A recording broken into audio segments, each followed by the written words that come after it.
Bonjour messieurs, aujourd'hui nous recevons le staff U15, Adrien Jankoviak, Eric Castel. Bonjour messieurs. Bonjour Eric. Alors on va commencer tout d'abord par vous demander de vous présenter rapidement sur le plan sportif. Eric peut-être. Oui, alors moi sur le plan sportif, je suis un ancien joueur d'Albi 13, donc j'ai fait toute mon école des jeunes à Albi 13. Et après, j'ai eu la chance de pouvoir jouer dans toutes les catégories, notamment en équipe 1. Voilà mon parcours. Adrien. Eh bien, moi je suis le responsable de l'académie avec Nicolas Delpoux, également ancien joueur d'Albi 13 et actuellement aussi entraîneur des U15. Donc. Alors je crois qu'il y a un absent de marque, vous vouliez en parler, c'est Benoît Payous. Ouais, Benoît est absent aujourd'hui malheureusement. Donc Benoît également est un ancien joueur du club d'Albi, avec qui j'ai joué et qui a une bonne expérience. Donc voilà, c'était intéressant qu'il soit dans le staff et puis pour qu'on se complète tous. Alors donc il y a 3 véritables entraîneurs pour s'occuper de ces U15. Concrètement, comment vous vous répartissez les rôles? Est-ce qu'il y en a qui s'occupent davantage de l'attaque, un autre de la défense? Vous vous organisez comment? Alors Benoît travaille à l'étranger, donc il est là 1 mois sur 2. Donc on est souvent ensemble avec Eric et puis 1 mois sur 2 avec Benoît. Donc on essaye de travailler tous les 3 mains dans la main. Malgré le fait que Eric soit quand même plus axé sur l'attaque des 3 quarts et Benoît sur le bloc milieu, sur la défense. Voilà, on essaye de construire nos séances ensemble avec beaucoup d'échanges pour que ce soit le plus constructif possible pour l'équipe. Alors moi justement Eric, sur ce côté technique, je sais que tu aimes ça. Oui.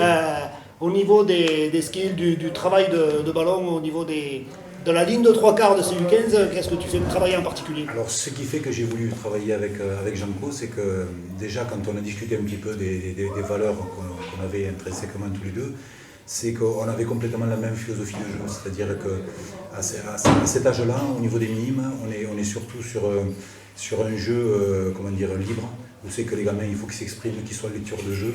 Et là, on a complètement adhéré ensemble, où c'est qu'après, moi, ce que j'aime beaucoup, voilà, c'est avoir du jeu d'avant, mais aussi du jeu un petit peu aérien, où c'est qu'on prend des prises de risques, où c'est qu'on fait des envolées. Moi, c'est mon truc, ça. Ouais, c'est le truc qui me plaît beaucoup, et on est très complémentaires avec Janko pour ça.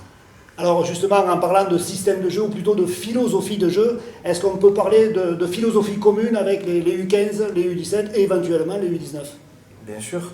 On est sur une philosophie de jeu, on se calque sur certains systèmes évidemment beaucoup plus simplifiés que l'équipe 1. Mais nous, à U15,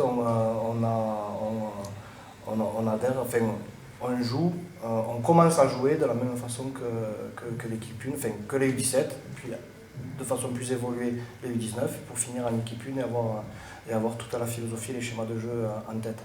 Donc là, la catégorie U15, c'est souvent une période un petit peu charnière dans l'évolution du jeune rugbyman. Est-ce que justement, dès cet âge-là, on commence à travailler le spécifique du poste ou on continue à travailler la globalité du futur rugbyman? Là, je dirais qu'on est un petit peu plus sur du global, notamment à cet âge-là, avec Janko, on se concerte en permanence, on discute sur les joueurs pour dire comment tu le vois ce joueur, est-ce que tu le vois un peu plus en créateur, en finisseur. Donc on les teste un petit peu à tous les postes justement pour qu'ils puissent s'exprimer et qu'ils puissent se dévoiler après sur la catégorie supérieure. Mais on s'obstine justement à les faire toucher un petit peu les postes, un petit peu tous les postes justement à cet âge-là. Quelle est votre ambition sportive avec ce groupe actuel? Ben écoute, nous on part sur un nouveau cycle cette année, nouveau staff 100%. On a une équipe qui a été renouvelée à 85%, donc vraiment on part de presque zéro cette année. Donc les résultats de la première phase nous laissent présager de bonnes choses, malgré le fait qu'on a pris une petite leçon de rugby à Perpignan, ce qui remet les idées en place aussi et c'est important. Donc on prend les matchs les uns après les autres. Dans un premier temps, on vise la qualification. Et puis ensuite, on verra comment se comporte le groupe et où est-ce que le groupe veut aller également. Tu parlais, Adrien, de leçons de rugby à Perpignan. Qu'est-ce qui différencie un bon groupe d'un très bon groupe? Le nombre. Je dirais le nombre, la sélection. Et ensuite, l'état d'esprit dans lequel ils sont plongés, c'est-à-dire que dès le plus jeune âge, nous, enfin, moi en tout cas, je l'ai ressenti lorsqu'on a joué contre Perpignan, ils sont vraiment plongés dans un milieu professionnel et ils veulent tous jouer en équipe une. Donc c'est ça le plus important, c'est leur donner la fibre, leur donner l'amour du maillot, l'identité du club pour qu'ils rêvent tous de jouer en équipe une et se donner les moyens d'y arriver.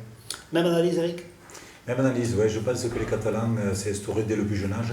Ils ont déjà cet esprit de gagne, où c'est que justement, nous, au niveau du 15, notamment moi, souvent je le dis à Janko, j'ai dit aux jeunes quand ils sont levés, quand ils ont fini le match, donnez-vous à 100%, peu importe le résultat, si vous gagnez tant mieux, mais ne soyez pas frustrés. Voilà, il faut que vous ayez, et je pense que les Catalans, ça va être ça, mais plus, c'est-à-dire qu'à un moment donné, ils ont déjà le vice, ils ont déjà l'esprit de pouvoir faire mal, voilà. Donc déjà, ils sont, je pense, dans cette catégorie 15, déjà, ils nous ont donné une leçon de rugby à ce niveau-là, de courage, et déjà, ils sont vraiment durs au mal. Allez, on a déjà un staff ambitieux pour la suite. Merci messieurs, bonne saison. Merci.